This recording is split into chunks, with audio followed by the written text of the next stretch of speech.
Hey, in this video, we're going to share with you 5 outreach strategies that you can start doing tomorrow in this COVID season. Hi, this is Pastor Ariel for the Church Growth Channel. We're here to help churches that are less than 1,000 turn first-time guests into fully engaged members utilizing discipleship and connection strategies. And in this channel, listen, we're going to be sharing the latest when it comes to church growth strategies. So if you're new here, consider subscribing. All right, listen, recently I was on a call with a pastor and he asked me an amazing question. They said, listen, in this COVID season, we want to reach our community. We want to be able to do outreach. We want to be able to see more lives come to know Christ. But our people are afraid. People are afraid to go out. People are afraid to evangelize. How can we reach more people without necessarily compromising the safety of our congregants? That is a great question. And so I've got 5 suggestions, 5 outreach strategies that I'm going to share with you. You guys are ready? Let's jump into it. Here's tip number 1. Purchase food for people. Okay, one church in Fresno did this. They were able to go out and reach 100 families by buying 100 boxes of pizzas. And so the way they did it was they called up the company and then people were able to go to the drive-thru and just pick up the pizzas. That was it. Real simple. But what it did was they were able to meet the needs of their community. And so here's my suggestion for you. Okay, brainstorm this thing. Let's think about this. Where are people possibly in need of food? Do you want to be able to bless, for example, people, hospital workers and people, nurses and doctors? Or maybe it's the NYPD, or maybe it's police or some sort of fire department or whatever it's called in your community. But what you want to be able to do is think about how can we now provide for them, serve them without necessarily putting our people in danger. Another way is to call up, let's say, a Chick-fil-A, or let's call up a Burger King or a McDonald's and order food and say, hey, the first 100 people that show up, they're going to get it for free. Okay, but here's the main point. You don't leave the house, but you provide service for your community. And that's one of the things that you want to be able to do is serve the people in your community. By the way, if we're adding value to you, do me a favor, hit the like button below. Thank you. Tip number 2, I call this deliver assistance, right? I saw this done in a church in New Jersey, Evangelism Church. And so what they started to do was people were calling the church because some of their members were getting sick. And so the members would call in and say, hey, we're getting sick. We can't leave the house, but we need groceries. We need this.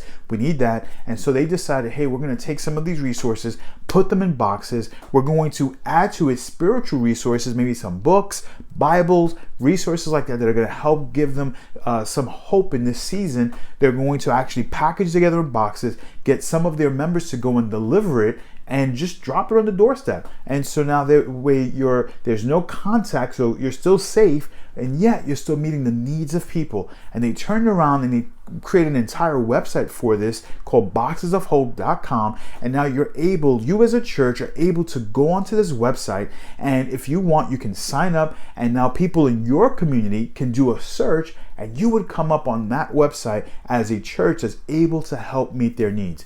Amazing. But here's the concept. You want to deliver assistance without necessarily having to connect with people face to face, but over the phone or maybe via email or via text message. Create boxes where you're able to provide resources. Don't forget, provide hope, okay? Don't just meet their momentary needs, but also meet their eternal needs.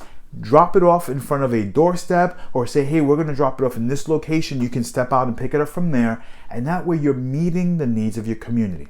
Here's tip number 3. Make phone calls. Yep, make phone calls. So I just want you to think of it this way.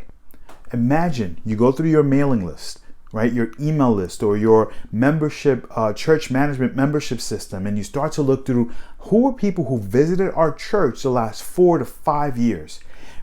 Get the names down, get the phone numbers down, and have your members start to reach out to people who may have only come once or twice to your church, didn't return, but they're still suffering. They're still afraid. They're still experiencing this just season of fear and worry. And now you're able to call them and reach them and encourage them and possibly even pray for them. And so you want to do this. And here's one of the things that I want you to be mindful of.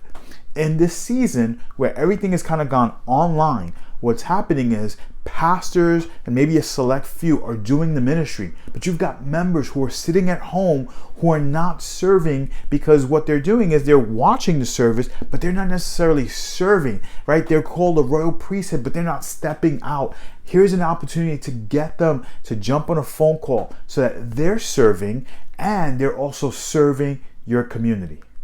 Tip number 4, get your congregation to record testimonies, right? Whether it's on an iPhone or Android, get them to pull it out and just shoot a quick testimony. Doesn't have to be some in-depth thing, 2 to 3 minutes. Let them tell their story. This was what my life was before Jesus. I met Jesus, and this is what my life looks like afterwards.